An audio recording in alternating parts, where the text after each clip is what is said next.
السلام عليكم ورحمة الله وبركاته. سلام ناتشو ندي ناتشو الله الحمد لله كان يجا كل سلام إنا لله وإنا إليه راجعون إنا لله وإنا إليه راجعون كل نفس ذائقة الموت ሁላችንም ያው አኺራ መሄዳችን ማይቀር ነገር ነው። አላህ ጀነተል ፊርደውስ አላሁ ፊቃቸው።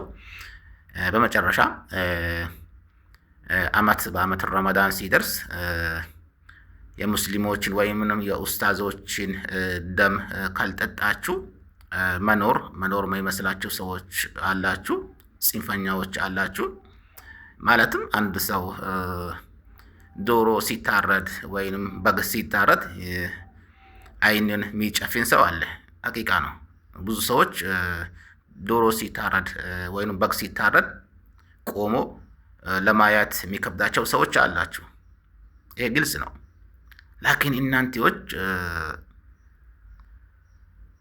ሰው ሆናችሁ ሰው የምትገድሉ ሰዎች ምንም ከእንስሳ የምትለዩ ነገር የላቸው። ምክንያቱም አንድ ሰው ሰውን ገድሎ ወይንም እኔ ጀግና ነኝ ማለት ይሄ ውሸት ነገር ነው፣ ተራ ነገር ነው። ምክንያቱም ሰው ገድሎ እኔ ጀግና ነኝ፣ የሰው ደም ተቀብቶ የሰው ስጋ በልቶ እኔ ጀግና ነኝ እኔን እዩልኝ ማለት ይሄ በጣም የዘቀጠጠ ነገር ነው ስራችሁት። ላኪን በኢትዮጵያ ውስጥ ያው አመት በአመት ያው ሰው ይገደላል፣ ይታረዳል። ታውቃላችሁ፣ ይሄ የታወቀ ነገር ነው። ስለዚህ አላህ ሂዳያ ይስጣችሁ።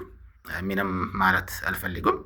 አመት በአመት የኡስታዞችን ደም የሚጠጡ ጽንፈኛዎች መቼም እናንተዎች ያው እስከ ዘላለም አትኖሩም፣ ወደ አኺራ ትሄዳላችሁ። ላኪን አኺራ ከሄዳችሁ በኋላ መጠየቃችሁ ማይቀር ነገር ነው ለማለት ነው። ባረከላሁ ፊኩም። ወሰላሙ አለይኩም ወራህመቱላሂ ወበረካቱ።